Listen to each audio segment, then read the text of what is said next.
This is The Michael Bryan Show.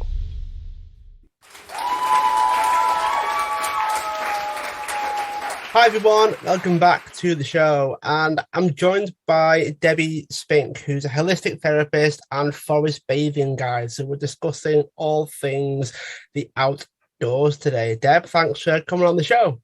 Hi Mike, thanks for having me here. So one of the things that I want to start off with is, how did you become so passionate about the outdoors? How did that start? Yeah, it's interesting that it started early on with myself. My mum would be out gardening and explaining all the processes of regrowth and all the different plant names, and she'd tell me this tree is called laburnum and this is called a silver birch, and there would be lots of pot marigolds self-seeded around the garden. So there was all this cycle of life that she brought me into. And it is really important because if young people aren't introduced to nature early on by, say, the age of 7, then often they find it much more of a barrier, much more difficult to get into embracing nature at a later stage. So it is really important for young kids of up to that age to really be able to get out in nature and experience just the curiosity of a small child just exploring the environment. I always remember when I was a little kid, we had to plant seeds. We got little carton pots and we put seeds in and we watered them, and we were taught how to grow plants. And it was only a basic thing. It was nothing complicated, but it was something that we were able to watch grow over months to years in some cases when the plants got really big. Is that something that you see still happen with kids, or have you noticed a bit of a shift with that? It still does happen, and schools tend to have little wildlife areas in the grounds. Everything from getting the packet of cress and growing it on as like hair on top of this face. You can get those and do those indoors. But then also really getting out. And I know a lot of parents, myself included, were horrified when children came back head to toe dripping with mud and Mom, I fell over. And Perhaps that's one of the joys of being a child, just being able to do that and to deprive people of those experiences of getting out and just getting their hands in mud, making mud pies and throwing leaves about and rolling about in the leaves, diving in huge piles of leaves, finding that special moment when you find a frog or a pool with tadpoles in it. There's all those little micro moments that become embedded memories for people as they get older, that really trigger this sense of peace, happiness, this playful curiosity and freedom that children have, unburdened by all adult responsibilities. So it can be really valuable, not just as children and in their development, but as adults going back and looking, and things when we go out in nature now as adults, it can trigger all these memories and these happy moments and that sense of peace and inner tranquility. Do you ever find that there's a correlation between, let's say, people that go out a lot as kids, how that transfers into growing up versus someone that doesn't go out a lot, has a more technology-based upbringing, shall we say? Have you come across any comparisons between those two kinds of people? Well, it's interesting that in these days that studies have shown that the average American spends 93% of life indoors, and the UK it's also over 90%, and 83% of the UK people now live in an urban environment, with 60% of adults spending 5 hours or less a week outside. So it really has been a big shift over the years to an indoor sedentary kind of lifestyle. So that impacts on people. We've seen it with physicality, with less strength and mobility, especially as people get older. And then with mental health as well, there can be a big shift between people spending so much time inside and on the phones and in this different technological world as people that are out indoors and spending time outside. If you think about being outdoors, your senses come alive because your hearing is expanded like 360 degrees. You can hear birds in the distance, birds near to you, and different things, even natural sounds, traffic and a plane going overhead. It's when we're in four walls, it just really dampens all the senses. So it can be a real difference when people get outside. So yeah, coming back to your question with children, yeah, it can be really exacerbated as children when they're in these two conversive dynamics. What I found over the years as well is there's a big, like, when things change, that's something that we notice. The way I would describe it is if you spend a lot of time away from nature, being in nature is a big step. You really feel the difference when you change your environment, and then vice versa of like if you're outside all the time, moving house, let's say, into a city, you really feel the difference. Is that something that you experienced as well, which is why you started the forest bathing? Or why would you say that you got involved with the forest bathing side? Yeah, as I say, I started off being connected with nature through my mum, and then I went on to do 10 years of gardening. Worked as a professional gardener for the National Trust, and then I was self-employed for 7 years. So I've had extensive sort of time being in nature. And then conversely, I ended up doing a warehouse job where it was clocking. You'd be in a warehouse with the fluorescent strip lighting.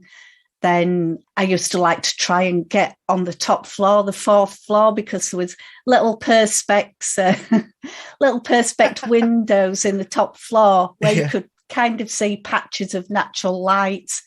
So that was like, at least I could see some natural daylight. If it was sunny, it was like, yeah, that makes a bit of a difference.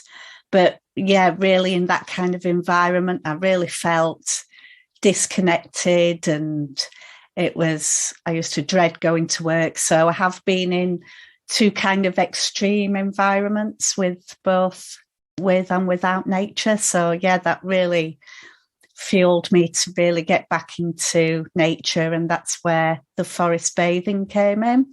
So what's your favourite part of being outside? Because you've done everything from gardening to forest bathing, and you seem very passionate about the outdoors just in general. What's your favourite part? It's just that mystique that, especially in forests, you can't see straight over to the opposite side of the wood or anything. You've got all the trees in the way. So it's like a little corridor. You go round the trail and you don't know what you can find.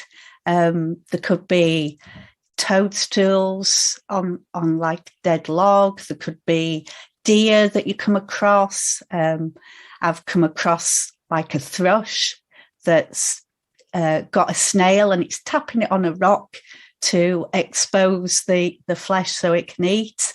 So these are like magical moments for me, and anybody can, you don't need to necessarily go through a forest bathing session, although there's benefits for that as well. But you can go out yourself and just experience these little magical moments in nature, and that's just what really makes my heart sing, that there's all these possibilities. You can come out suddenly into a glade in the wood, and there might be a little stream and all the sounds of bird song. So there's so many possibilities, and I just like that kind of exploration where you can just see what unfolds.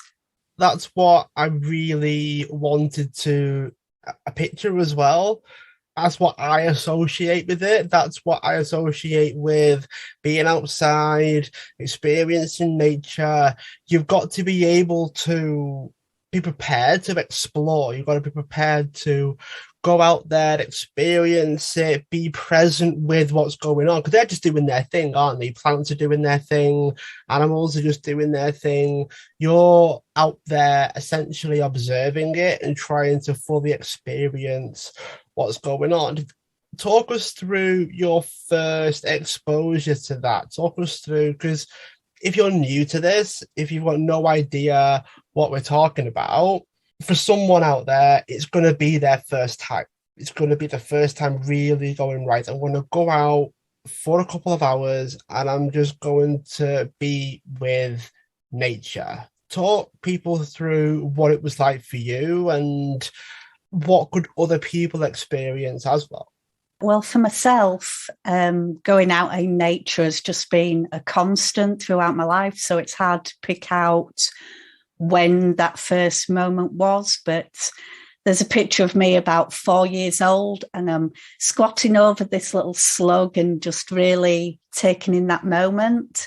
And there is different ways that you can experience nature. So I would say somebody that wants to have deep immersive moments in nature, with forest bathing, we do mindfully exploring nature through the senses. So you might just want to pick one sense, perhaps go find a spot. And I always say to people, the most important thing is to stop completely.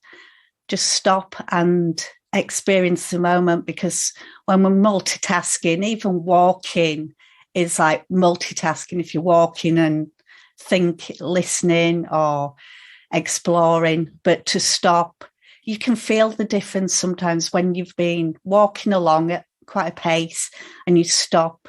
You still feel the circulation going, you still feel everything traveling around your body, you feel a briskness, and then it just starts to settle. And once you've got your body settled in that moment, you can then start exploring through the senses. So perhaps close your eyes and just listen to everything going round.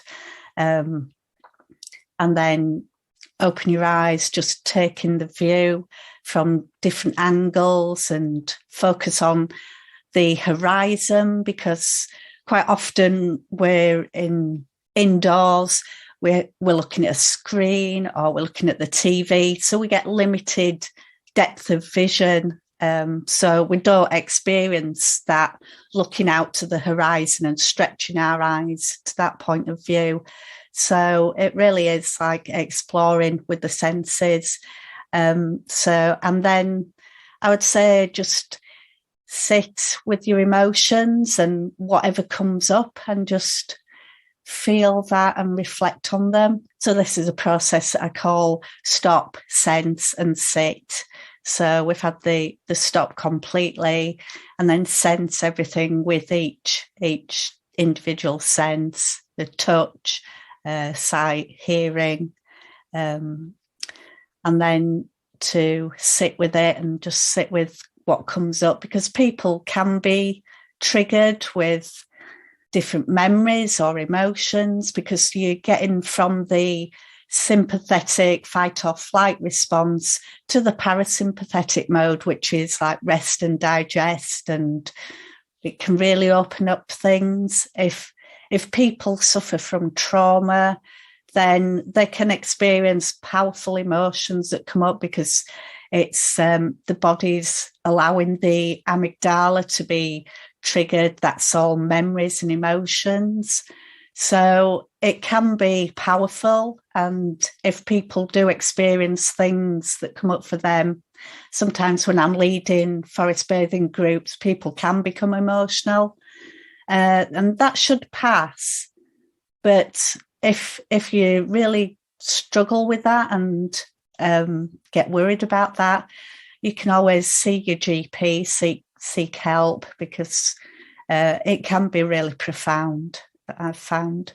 If there's one thing that I used to struggle with a lot more than I do now, and sometimes it still crops up sometimes, is the idea of multitasking. And I've noticed sometimes I can multitask with just my to-do list. Just a task that I'm doing today. I'm doing one thing and another thing while doing something else, while doing something else.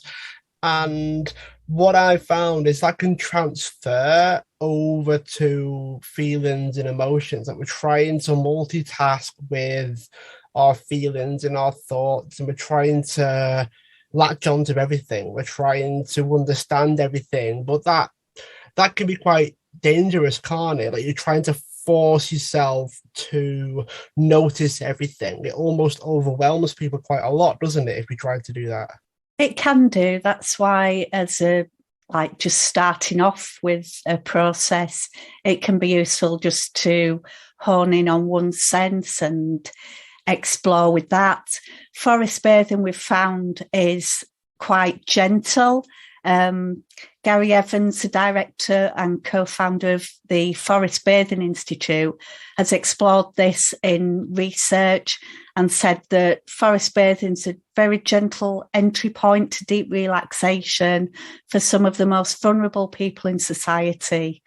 So this gives the potential for the NHS to help use this tool to help thousands and millions of people, because it's an outward focusing process rather than meditations, more internal, focusing on your body and anything that's coming up emotionally internally.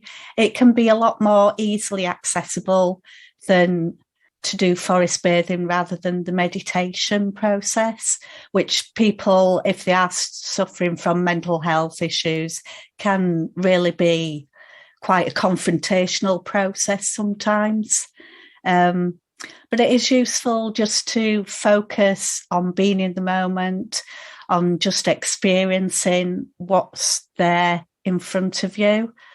It has been proven that people are just multitasking, which people think that they're doing lots of different things at once, but actually what they're doing is focus, switch, and it's all this juggling that really leads to people getting burnt out, people not being able to concentrate, they're losing the focus on memory.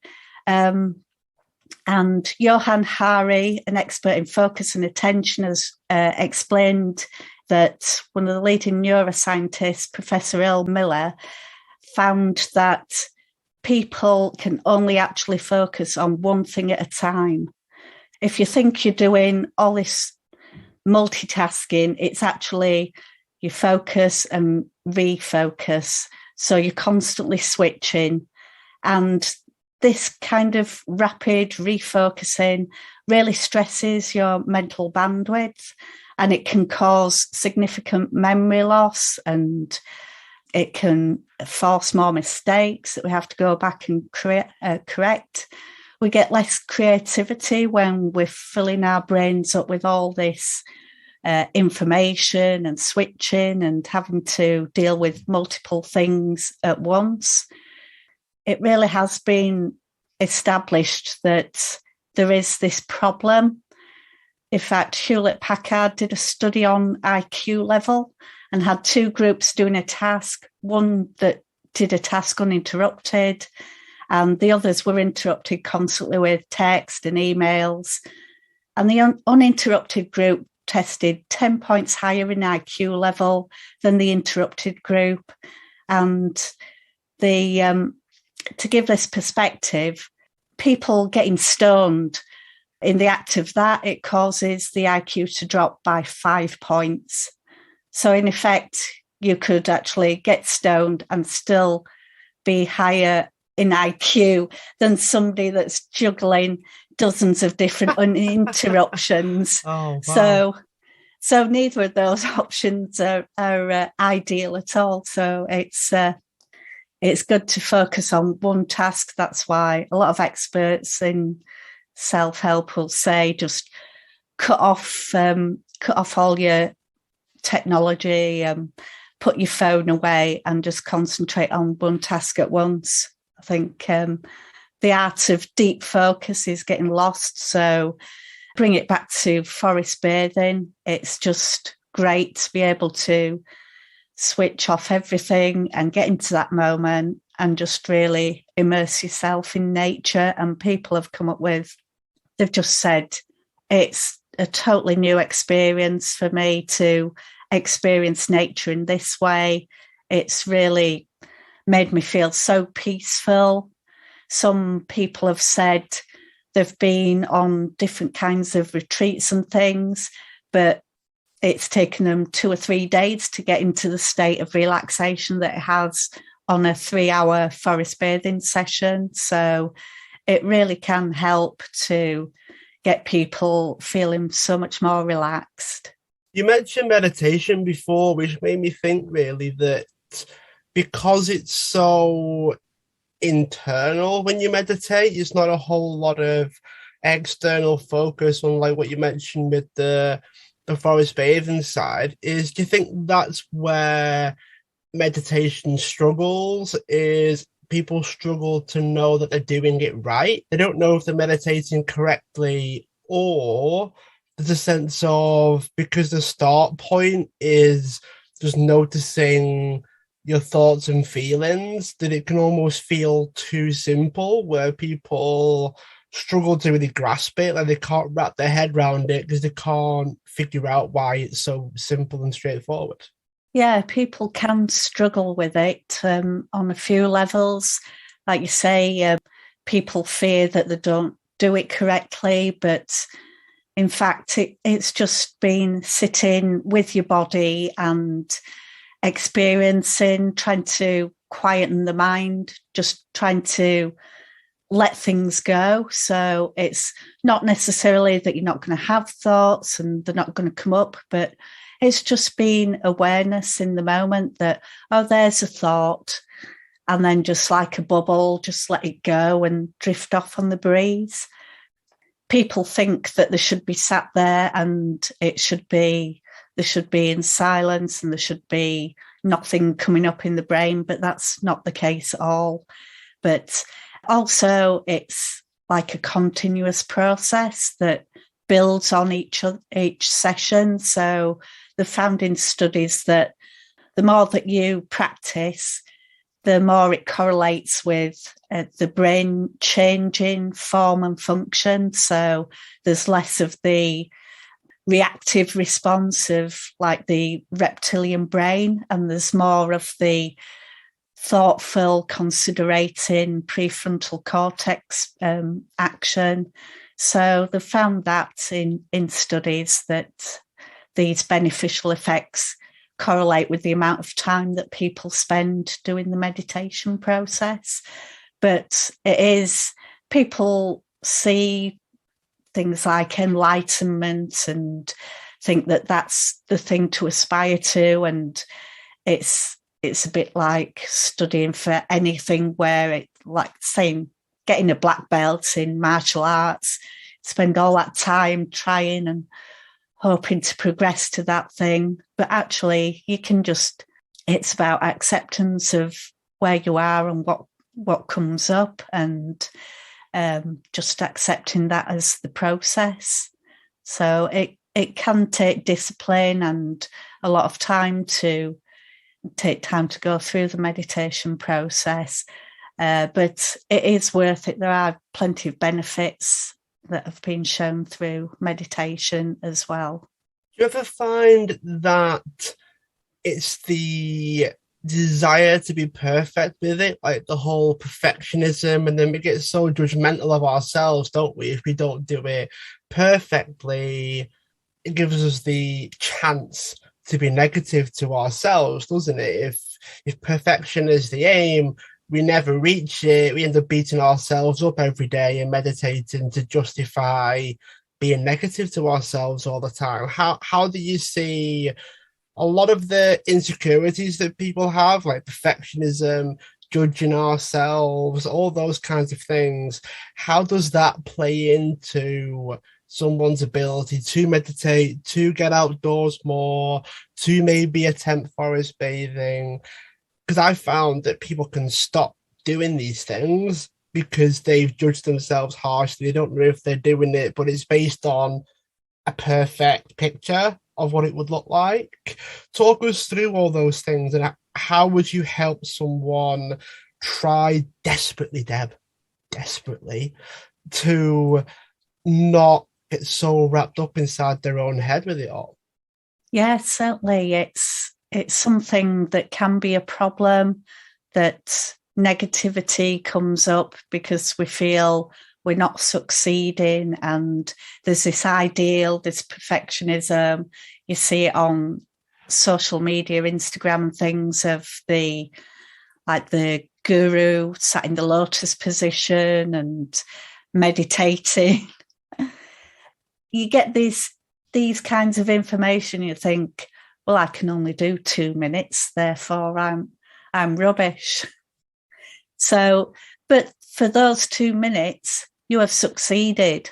You've done the meditation. So you should applaud yourself and really acknowledge and celebrate yourself for whatever level you're at. And it can fluctuate. Things can fluctuate, whether you're doing it consistently and building on it, then you might take a knock back and then have to start again and build up the level again. But each time, it's like when they say couch to 5K or something. If you're not on the couch and you're moving, then you're succeeding, you're doing it. So it just has to be the journey and actually taking part and taking action.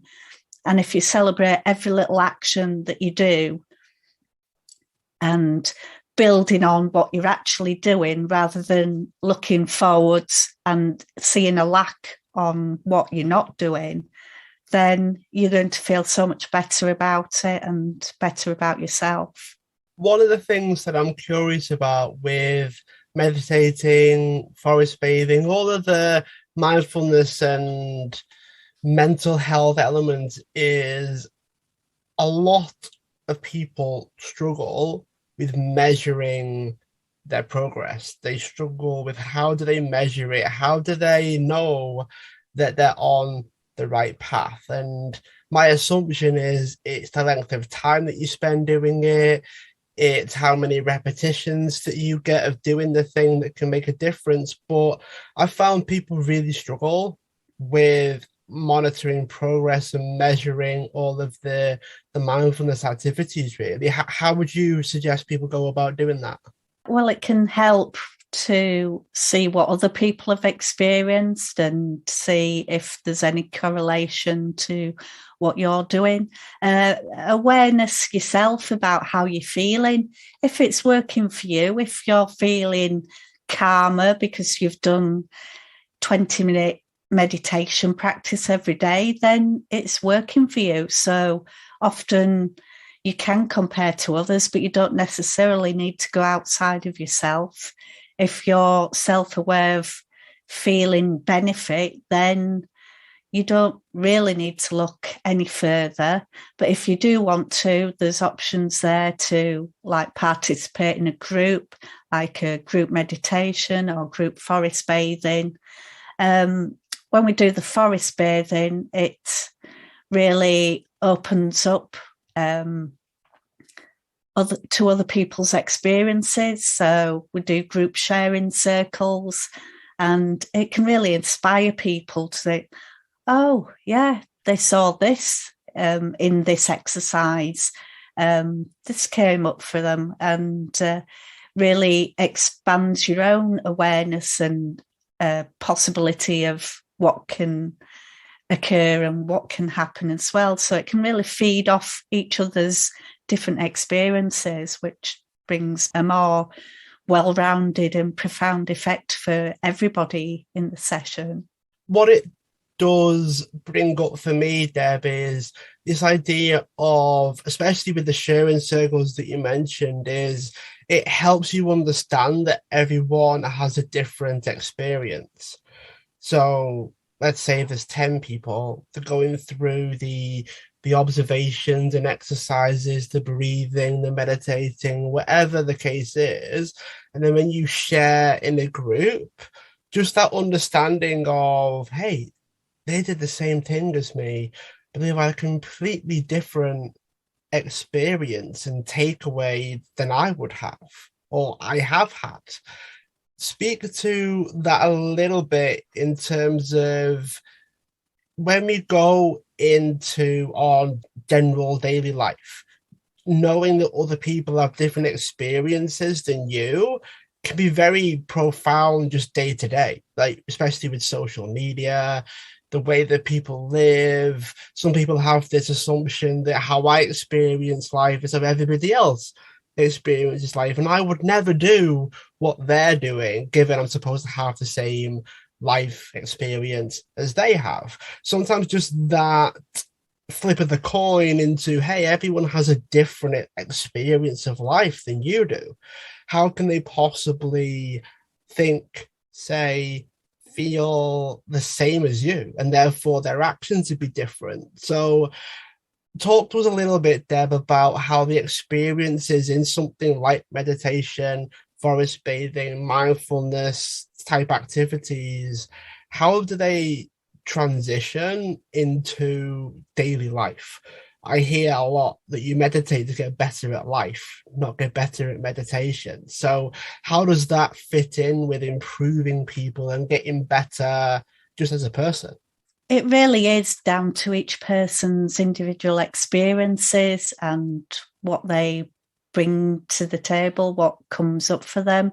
And it's just that variety. If we all were the same and experience the same, then we'd all have exactly the same outcome. So there are so many potential benefits from doing all these exercises, but it might be different for each kind of person because they come and bring to the table all these varied experiences.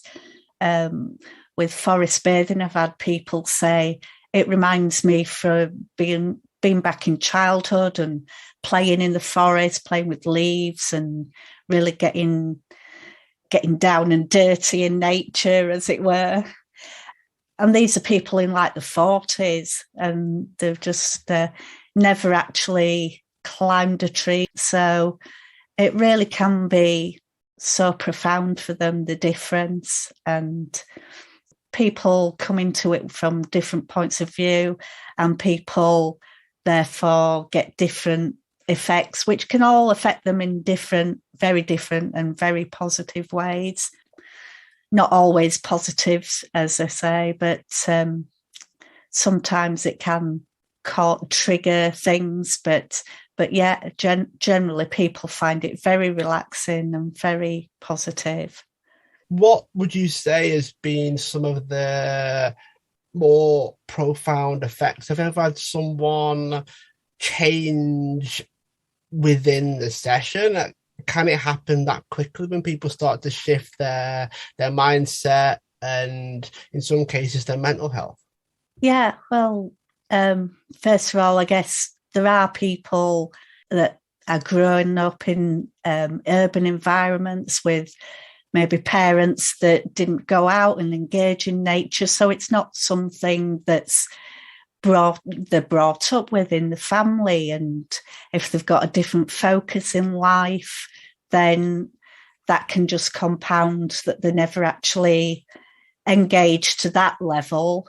Some people brought up that like the forest is like full of creepy crawlies, it's dirty, it's got mold and spores and infections and all sorts of things that people don't want to touch. So they'll be like, that's dirty, don't touch. And I think with this pandemic, a lot of people are going to be trying to overcome these effects of don't touch things in your environment.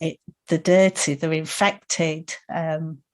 So I know a lot of people have been brought up that they need to keep themselves to themselves. So, but we can't judge how people are brought up and their environment, but all we can do is facilitate the enrichment of what's possible, what's out there, and guide them in like a proactive way into how they can develop and hone these skills to really get immersed in nature. So we take people from whatever starting point they come into and help them gradually increase their awareness and their abilities to get into nature. And really, it's just not being judgmental for yourself and just accepting people as they are. And what we want to do is facilitate positivity and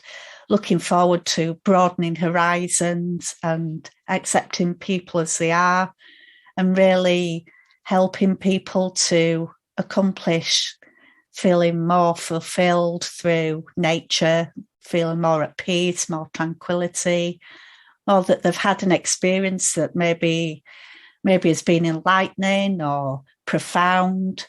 Some people, perhaps, that have spent lots and lots of time with nature might not have as much dramatic sort of response to a nature session and a forest bathing session because they have been into and used to all that kind of environment before.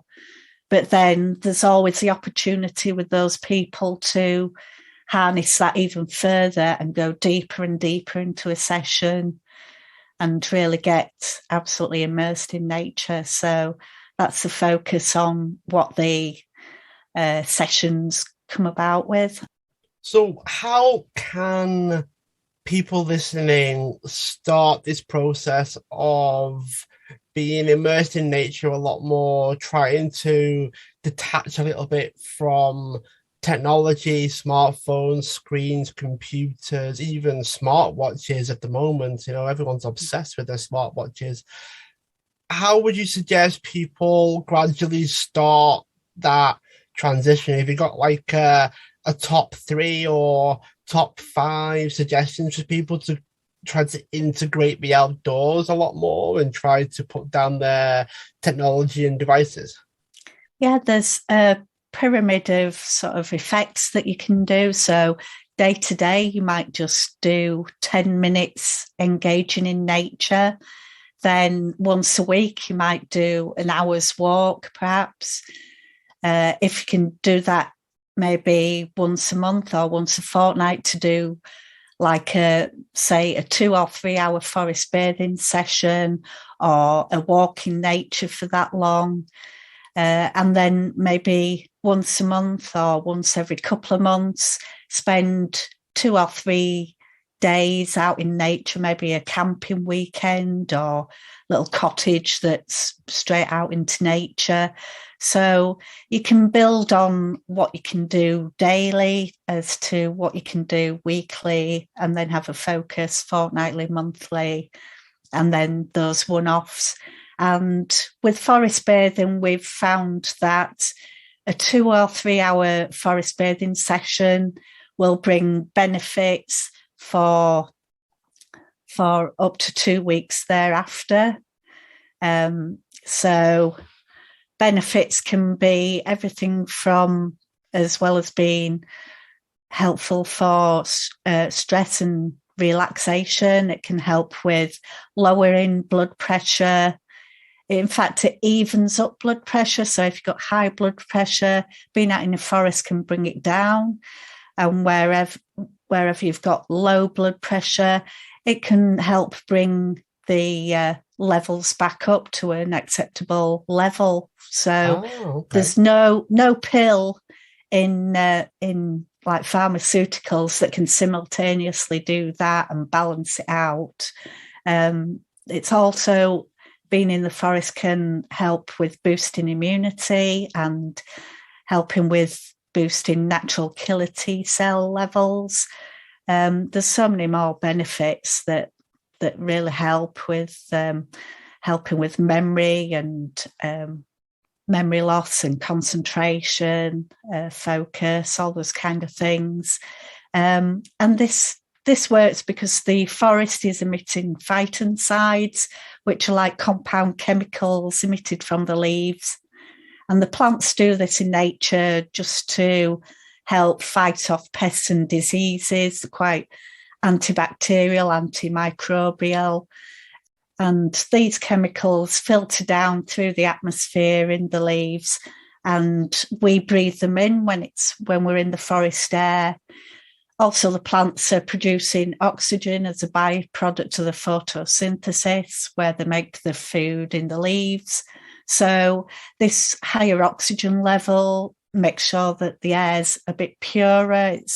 It's a lot more healthy for you. So you really are getting a multitude of benefits. And I think that it's been said that there's about 50% more beneficial compounds in forest atmosphere than there is in like the aromatherapy essential oils. So aromatherapy essential oils, there are plenty of beneficial essential compounds from the leaves, but you lose some in that process of the steam distillation of getting the product. So there is more beneficial products actually in nature. This is the forest air that you're experiencing, as well as all the mindfulness and relaxation. You're getting all the benefits wrapped into one. It's been proven that you can get all these benefits by going out in nature.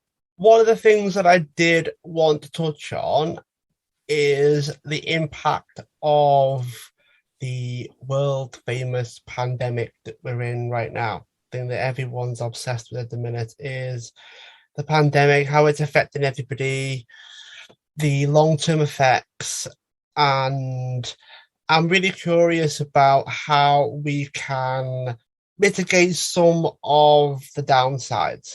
So someone's been isolating, self-isolating, cutting themselves off, not going outside as much. Is there a bit of a program that people can put themselves on to get to the other side of it? And how would you suggest we do that?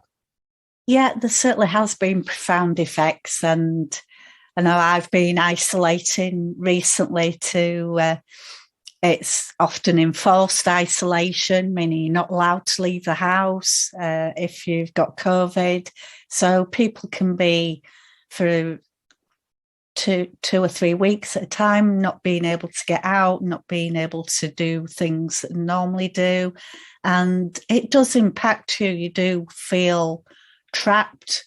And so to get little and often, as much as you can, if you've got a garden, or just, it can really help in little ways. Just if you say in a flat, perhaps if you can open the windows, if you've got trees nearby, just to listen to the birds or watch the trees.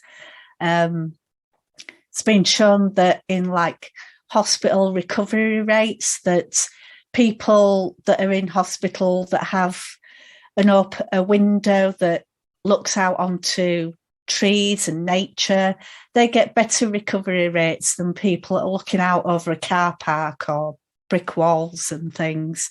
So even just the sight of nature, if you can't even do that, having pictures of nature, or even looking at pictures on your phone. Conversely, ironically as that sounds, it's like if you look at pictures of nature on your phone and maybe listen to sounds of the forest, there's plenty of sounds and things that you can get on YouTube and that of forest, different kinds of forests and bird song and rivers and even sea and whale songs. So there's plenty of nature sounds that you can really sit back and try and imbibe into you. So that's at a sort of basic level. You can also, if you've got natural wood formations, I've got a bit of driftwood that I picked up in Scotland. So just looking at and handling natural formation wood. Apparently fractals are like where the nature's natural curves and things are relaxing and beneficial to look at. Say outside your window, if there's a tree branches and tree leaves, they've got all fractals in, which are beneficial just to look at and absorb. So you can do that with pot plants. If you've got a pot plant, you can do the same. Just mindfully explore, maybe with touching the leaves. So these are small things that you can do even when you're inside and confined.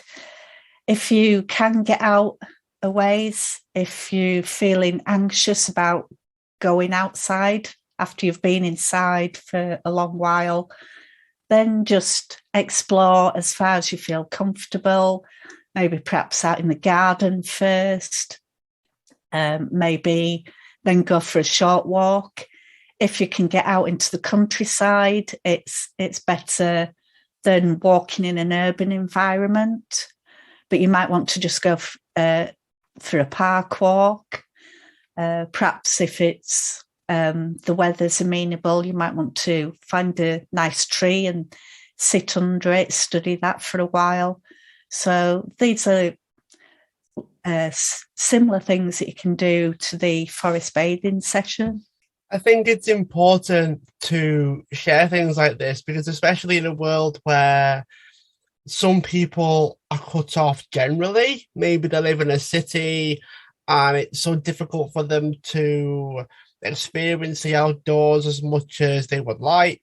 Maybe you've got people that want to do the lifestyle thing where they do a little bit often as opposed to a full immersive experience of being out in a forest or going for park walk. I think there is a way of integrating things in. But Deb, just before we get to the last couple of the questions, do you think we can recover from the pandemic, the isolation and all those kinds of things? Do you think we can do that? And do you think it's actually possible for us to reverse some of the indoor / technology elements that we've built up over the years?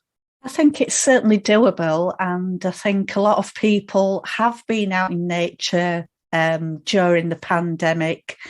Certainly in the UK, that was one of the few freedoms that we did fortunately have, that we could have initially an hour's walk in nature or outside. So we were lucky in that respect. And a lot of people, because you had to stay local, people found little gems on the doorstep that they would never find previously.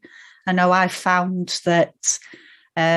several new pathways and through farmland and all sorts of new forests and things that was within close vicinity. So a lot of people have found new ways of connecting with nature, but then still we have a tendency to go back and spend hours sitting indoors. We've got perhaps office jobs, jobs where we have to sit in behind a desk or in a vehicle and drive for hours and spending lots of time indoors and then trying to get outdoors, especially in winter when it's cold and dark. It really leaves little access to nature that we can easily get when sometimes you go to work in the dark and then you come home in the dark. So the only opportunity you might have is like, say, a half an hour break in your lunchtime. So just to try and make sure that you take advantage of those little opportunities. The worst thing we can do is kind of stay sitting in our desk when we've got our lunch break and continue on scrolling through the phone, because if we've been sat at a desk looking at computers all day, then it's just compounding that effect when we're sat on our phone all the time. So it really helps to just take your mind off things if you're feeling overwhelmed. If you've got information flying at you through all sort of aspects, then just to take that moment out. You can just go outside for a few moments and really breathe and deep breaths, calm yourself, just let all the racing thoughts just subside, and take in nature. Maybe if there's some flowers that are scented, just smell the flowers, and it can make all the difference. I really hope that we can recover from the last few years of trying to cope with the pandemic and trying to deal with some of the ramifications of it. And I personally think that being outdoors a lot more is a big part of that, which is why I wanted the chance to talk to you today, Deb. So how can people find out more about you if they're curious, if they're keen, they want to learn more? How can they find you and learn more about what you do? Yeah, I'm on Facebook, so Debbie Spink, and on Instagram at Debbie Spink 12, and I have a website, debbiespink.com. Awesome, Deb. Well, thanks so much for being a guest on the show. For those that are listening, feel free to subscribe if you haven't already, so you can check out all of our future episodes. And I look forward to seeing you all again on the next episode. Just before you take off, if you'd like to join my inner circle, which is accountability, access to me, and you also get the chance to have exclusive interviews with my podcast guests. If you click the link in the description for the podcast, you get a 2-month free trial in the inner circle. I shall see you on the other side.